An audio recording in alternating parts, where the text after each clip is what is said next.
The North African Campaign by Angus McCaffrey and Michael Haynes. Prior ownership of Africa. Before the outbreak of World War II, Northern Africa was divided between the major European allies of World War I, excluding Russia. Majority of fighting in Africa would take place in the north, along the coast of the Mediterranean. As we can see here from this incredible map drawn by Michael Haynes, Italy has taken just two territories in the north, while the United Kingdom controls a large amount of the country within the south. However, France holds the most territory, and that is in the west. Belgium is also in the picture and holds just one central country. The origin of fighting in Africa. After Hitler's sudden invasion of Denmark, Norway, the Low Countries, and France, it seemed to Mussolini that it was time to join the Axis. On the 10th of June, 1940, Mussolini declared war on the Allies. At this time, he had colonial possessions in Africa, namely Ethiopia and Libya. He was surrounded in both areas by the Allies, but the French would soon fall under Vichy government control. The British decided to open attacks in Africa on the 14th of June.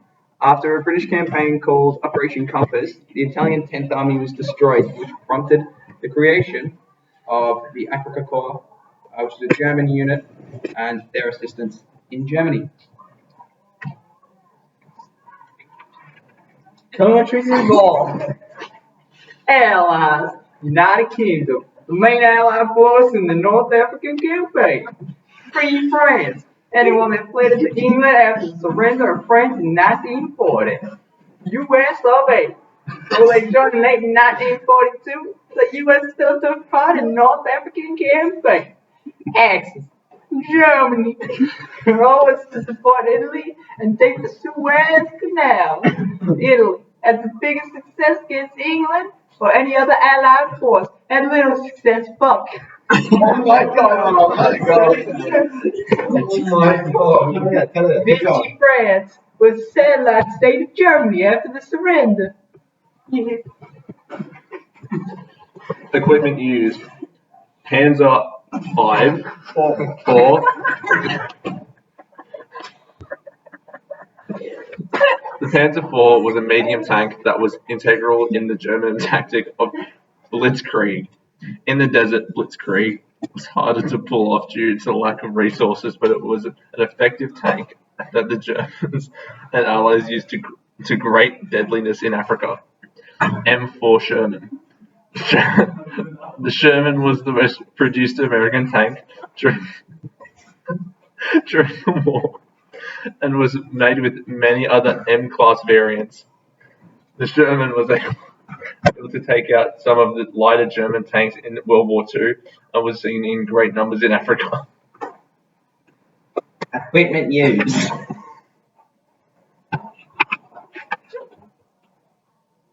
Planes.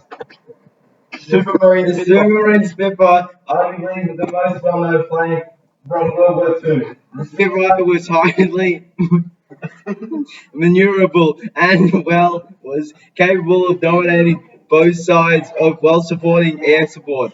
The Mirren Schlimmenter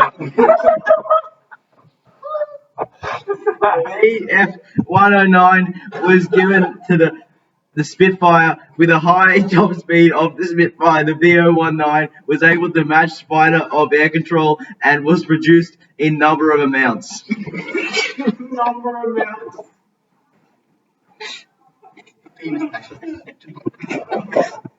of the most well-known battles in the North African campaign was the Siege of Tobruk, lasting 241 days between 10th of April and the 27th of November 1941. It saw 14,000 civilians, among other Commonwealth forces, stationed in the port city of Tobruk and the Mediterranean Sea. It was the first time the seemingly unstoppable Germans had been fully pushed back, even after Romer's great efforts to take the city. Romer, a brilliant strategist, would attack with tanks and men, but would be repelled with significant gains by a smaller, much less detached defense. By holding Tobruk, the Allies prevented Germany from having access to high amount of supplies, although it would be taken as a siege in the following year. It was provided as a great morale booster for the Allies. Famous battles. Second, Al Alamein. The Second Battle of Al Alamein was a turning point in the fighting for Africa. It was furthest east that the Axis would travel in North Africa, so, not Ethiopia, and took place outside Al Alamein between 23rd of October and the 11th of November, 1942. If the Axis took the city of Al Alamein, then they would be nearly unstoppable and be able to secure the rest of Africa. The British General Montgomery had to defend against the German army, who was seeking a decisive victory in Africa. Rommel, overambitious and having false confidence in the Africa Corps supplies, fled the Commonwealth and was turned back. The battle saw the ultimate destruction of the Africa Corps, and along with Operation Torch, would drive the Axis out of Africa. However, over the course of the war, by securing Africa, the Allies were able to keep the Suez Canal, one of the biggest ports of the Mediterranean, and also provided them with a good morale booster for them. The Allies would also be able to attack Italy, deemed the Sultan rebellion in Europe, when Winston Churchill. It was something more than a sword to come, and the alliance to open up a second front in Europe. Olsen in the level leaders office. Thank you. Thank you. Strategic points for both sides. If the North African campaign was lost for the Allies, then Germany would be able to secure the Middle East, and with it oil, and the ability to attack Russia in the Caucasus. This almost certainly would have allowed Germany to win, as they would then have secured the major oil city of Baku. Should they be able to push past a Soviet defense in the far south. For the English, it would allow them great resources and political alliance with the other countries near the region. It would have meant an almost sure victory for the Allies if Russia were to hold. The outline of the campaign. On June 14, 1940, the British 14th Hussars begin fighting by capturing a fort in Italian Libya. This proposed the Italian capture of King Sidam Birana. December 8 to 1945, the British began to Operation Compass and the Italians in Libya. It would destroy the Italian army and push them back to the bed form. January 22, 1941, Tomberg is captured by Commonwealth forces. On February 5th, 1941, Operation Compass is seized with huge gains, like me in a gym brush. Oh my god!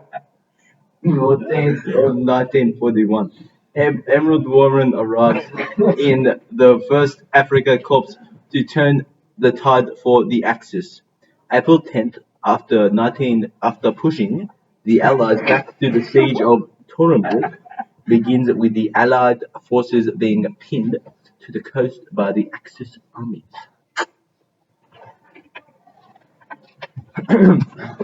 Timeline of campaign, part 2. November 18th, 1941. Operation Crusader is launched by the Commonwealth. December 9th, 1941. Tobruk is revealed in Operation Crusader. The war will continue until a stalemate in Al Ahar on December 31st. January 21st, 1942. Rommel begins a new push to capture Egypt once and for all. June 22nd, 1942. In the push, Tobruk is sieged again, but once again quickly falls to the Axis itself. Allied command is changed. June 40th, 1942. June 30th, 1942. Axis forces reach El Alamein to enact the final battle, which would see a quick withdrawal from the Axis. October 23rd, 1942. Second Battle of El Alamein begins, which is a major victory for the Allies. November 8th, 1942.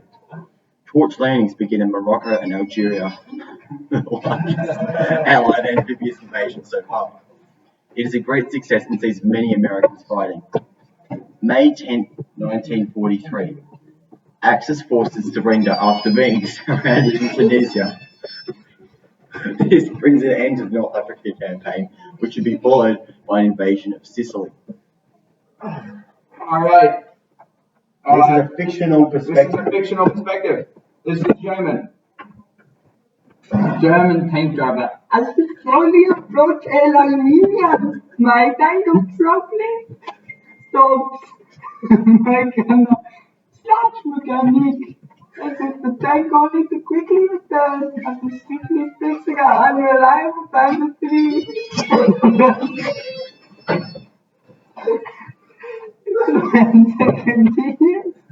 The tourist remain perfectly flown to unrelieved pieces by the more reliable, medical British operated Sherman. A Sherman passed through the Egyptian desert. I know, I'm British, yeah? Shake your balance ass on Liverpool, right? So this Sherman.